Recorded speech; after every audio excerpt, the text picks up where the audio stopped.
चलिए प्रभु, मान लिया कि हमारे अपनों की मौत ऑक्सीजन की अभाव में नहीं हुई है। चलिए ये भी मान लिया कि कोरोना काल में आपने बहुत बेहतरीन काम किया, पर उस मां को यह बात कौन समझाए जिसके बेटे की मौत ऑक्सीजन ना मिलने की वजह से हुई। उस आदमी को कौन समझाए जिसने अपनी जिंदगी की पूरी कमाई ऑक्सीजन खरीदने में लगा दी। अब सवाल यह उठता है कि क्या ऑक्सीजन की कमी से सच में मौतें नहीं हुई हैं? क्या जो तस्वीर अप्रैल मई के महीने में निकल के आ रही थी वो सब झूठी थी? कल स्वास्थ्य राज्य मंत्री का बयान आया था कि कोरोना की दूसरी लहर में ऑक्सीजन की कमी से किसी की मौत नहीं हुई है। चलिए प्रभु, मान लिया कि हमारे अपनों की मौत ऑक्सीजन की अभाव में नहीं हुई है। चलिए ये भी मान लिया कि कोरोना काल में आपने बहुत बेहतरीन काम किया, पर उस मां को यह बात कौन समझाए जिसके बेटे की मौत ऑक्सीजन ना मिलने की वजह से हुई। उस आदमी को कौन समझाए जिसने अपनी जिंदगी की पूरी कमाई ऑक्सीजन खरीदने में लगा दी। उस बहन को कौन समझाए जिसका भाई महज ऑक्सीजन की कमी से तड़प तड़प के मर गया।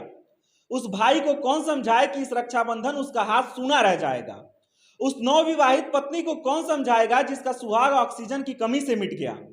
पर कोई नहीं नेताजी, इसमें आपकी कोई गलती नहीं है।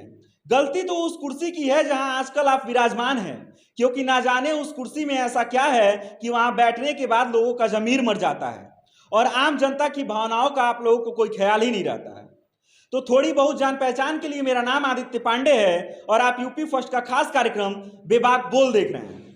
फिलहाल संसद का मानसून सत्र चल रहा है। सरकार की ओर से स्वास्थ्य राज्य मंत्री डॉक्टर भारतीय प्रवीण पवार ने ऑक्सीजन की कमी से हुई मौतों के लिखित जवाब में कहा कि स्वास्थ्य राज्यों का विषय है और उनकी ओर से कोविड से हुई मौतों की सूचना दी जाती है, लेकिन इसमें ऑक्सीजन की कमी से किसी की मौत की सूचना नहीं दी गई है। केंद्र सरकार की माने तो राज्यों ने कोरोना संक्रमण के दौरान ऑक्सीजन की कमी से मौतों की खबर नहीं दी है। अब सवाल ये उठता है कि क्या ऑक्सीजन की कमी से सच में मौतें नहीं हुई हैं? क्या जो तस्वीर अप्रैल मई के महीने में निकल के आ रही थी वो सब झूठी थी? क्या गंगा नदी में बह रहे सैकड़ों लाशें झूठी थी?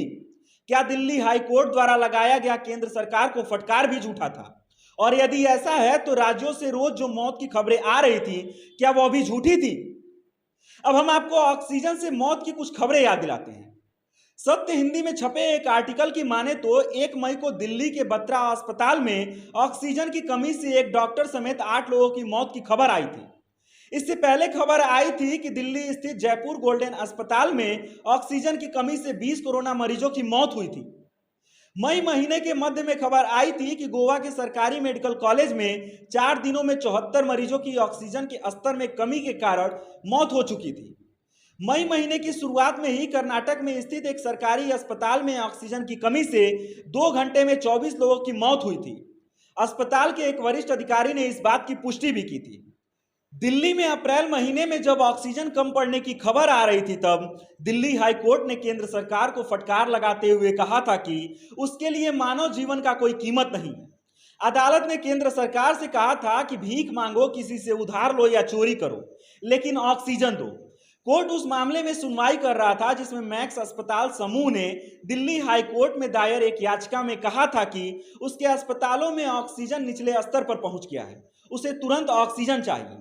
कोर्ट द्वारा सप्लाई बढ़ाने के आदेश देने के बाद भी जब दिल्ली को आपूर्ति नहीं पूरी की गई तो अदालत ने अवमानना की कार्यवाही की चेतावनी भी दी थी।